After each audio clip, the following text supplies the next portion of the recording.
Sweetie. Good job, baby. Big girl. They don't cry. They don't cry. Have so much fun. That's my girl. Hang tight for your sister. You ready to go, handsome man? Let's do this, buddy. Let's do it. There you go, big boy. Good dog. All right, honey. Let's get ready to make some magic, huh? Headed to Juvenile Justice this morning with Avery, Cora, and Colton. I'm just going to share with them my story and kind of like how positive change started, how it began. So hope it's going to go well. I know it's going to go well, and excited for a good day. Much love. I couldn't fall asleep last night, man. I didn't fall asleep until like 3 a.m. I don't know what the deal was. I just could not sleep. Positive change as a program has been something that's been rapidly developing. You know, we've had programs at Corcoran State Prison, Wasco State Prison, North Kern, and then we've expanded to Juvenile Justice Center in Bakersfield, which is essentially juvenile hall, which houses girls, boys. But the program that we've focused on is the Pathways program, which are repeat offender girls between the ages of 12 and 18 who really have, this is their kind of last shot. You know, I just can't imagine what that's like for a little kid to be incarcerated like that. One of the reasons why working with kids and working with inmates in general is so fascinating with the dogs is because all of the things the dogs need are what the humans need.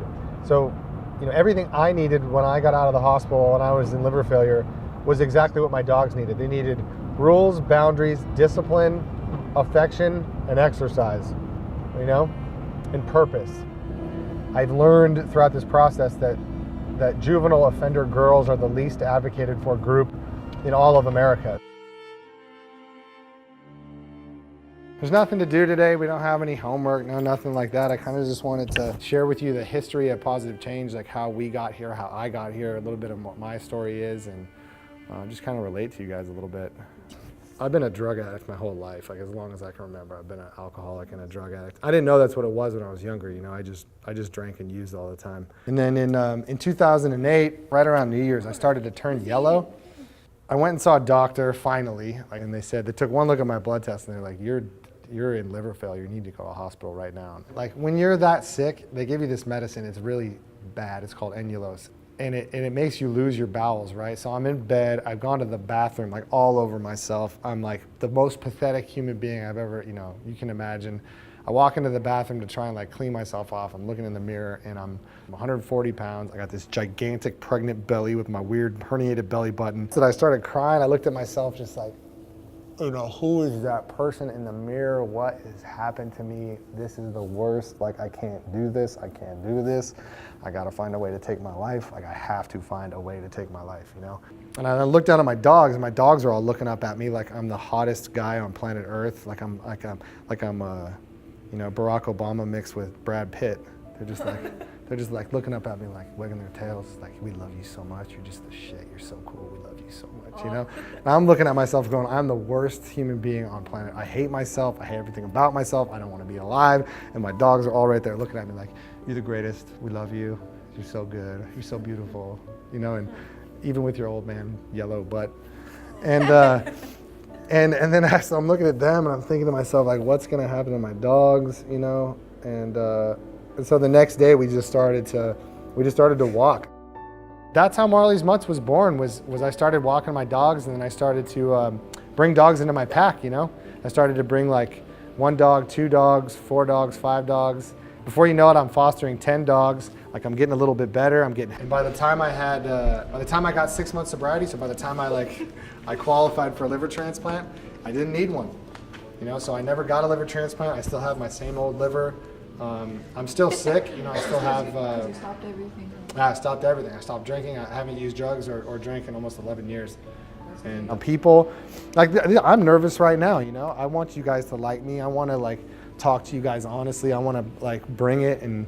But I'll get nervous right now. Like, I'm not gonna lie. Keep it real. Like, I feel like I could be myself around you. Like, on some real. Yeah. Good. Cool. Good. That's what it's all about. I mean, that's why I wanted to come in here, because it can be a lot about us telling you guys how to train, how to do this, how to do that, and I just want to, you know, show you guys who I am and why we're here and like how this all happened.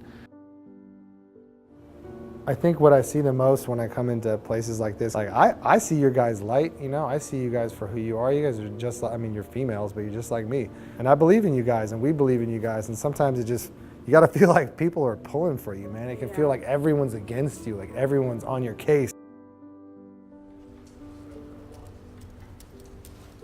You ready to go, little girl? She is. She got human legs. Feels good. Thank you, guys. I appreciate it. Yeah, thank you, guys. Thank you. You're welcome. Yeah. Thanks.